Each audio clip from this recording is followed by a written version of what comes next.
नमस्कार दोस्तों, मैं क्रांतिलाल केएलएस क्लासेस में आप सभी का स्वागत करता हूं। दोस्तों, आज के इस वीडियो में हम देखने वाले हैं तुर्क आक्रमण जो कि सुबुक्तगिन ने भारत पर किया था। सुबुक्तगिन ने 986 ईस्वी में हिंदू शाही वंश के राजा जयपाल को पराजित किया था। सुबुक्तगिन का ही बेटा महमूद गजनवी था जो 998 ईस्वी में गद्दी पर बैठा। महमूद गजनवी ने 1001 से लेकर 1027 तक लगभग भारत पर कुल 17 बार आक्रमण किया था। इसने 1018 ईस्वी में किन्नौज पर आक्रमण किया था और उसको लूट लिया। उसके बाद 1025 ईस्वी में सोमनाथ मंदिर को लूटा। तो चलिए सारी जानकारियाँ आज के इस वीडियो में हम देंगे, तो साथ साथ आप इसका नोट्स भी बनाइएगा। तो चलिए इस वीडियो को स्टार्ट करते हैं।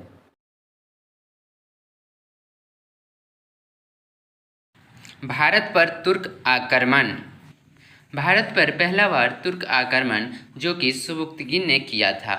इसने 986 ईस्वी में हिंदू शाही वंश के राजा जयपाल को पराजित कर दिया था।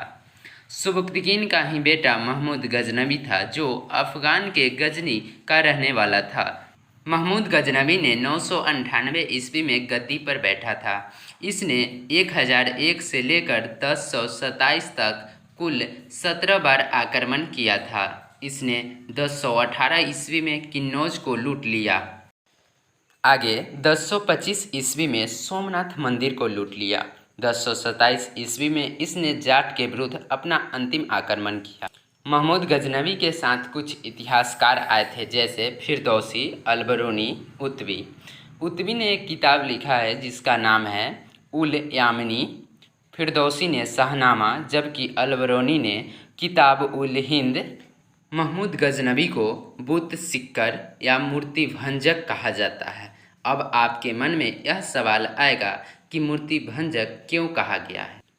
क्योंकि इसने अधिकांश आक्रमण मंदिरों पर ही किया है और मंदिरों का ही धन लूटा था। अब हुआ हमारा यहाँ से तुर्क आक्रमण का पहला चरण समाप्त। अब आते हैं तुर्क आक्रमण का दूसरा चरण जिसका नेतृत्व महमूद गौरी ने किया था। तो चलिए आगे देखते हैं। तुर्क एक जनजाति था जो अफगानिस्तान के क्षेत्र की थी। ठीक है। महमूद गौरी का मूल नाम था मोइनुद्दीन महमूद बिन शाम। इसने 1173 ईस्वी में शासक बना। 1175 ईस्वी में इसने मुल्तान पर आक्रमण कर दिया। 1178 ईस्वी में इसने राजस्थान पर आक्रमण किया, किंतु वहाँ के शासक भीम द्वितीय ने इसे बहुत ही बुरी तरह से पराजित किया। चलिए और आगे देखते हैं। इसने पंजाब के भटिंडा पर जब अपना अधिकार किया तो पृथ्वीराज चौहान से पहला विवाद हो गया। 1191 ईस्वी में तराइन का प्रथम युद्ध हुआ जो पृथ्वीराज चौहान और गौरी के बीच हुआ। इसमें पृथ्वीराज चौहान की विजय हुई। इसके बाद तराइन का द्वितीय युद्ध 1192 ईस्वी में हुआ जिसमें गौरी ने जयचंद्र के सहयोग से पृथ्वीराज चौहान को पराजित कर दिया और उनकी हत्या कर दी। इसके बाद 1194 ईस्वी में चंदावर का युद्ध होता है जिसमें जयचंद्र और गौरी होते हैं। गौरी ने फिर जयचंद्र को पराजित कर देते हैं। आपको एक और बात बता दूं कि 1193 ईस्वी में ही महमूद गौरी ने दिल्ली को अपना राजधानी बनाया था। इसके बाद गौरी का जो सेनापति था बख्तियार खिलजी, उसने 1198 ईस्वी में नालंदा विश्वविद्यालय को ध्वस्त कर दिया और वहाँ पे बिहार शरीफ नामक एक शहर बसा दिया।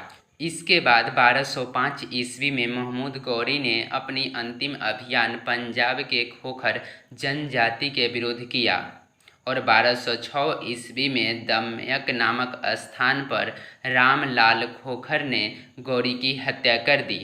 यहाँ से गौरी का कार्यकाल होता है समाप्त। इसके बाद एक और बात, गौरी के प्रमुख 3 गुलाम थे, कुतुबुद्दीन ऐबक, याल्दौज, कुबाजा। इसमें सबसे तेज तरार कुतुबुद्दीन ऐबक थे। इसके बाद उसी का शासन रहता है।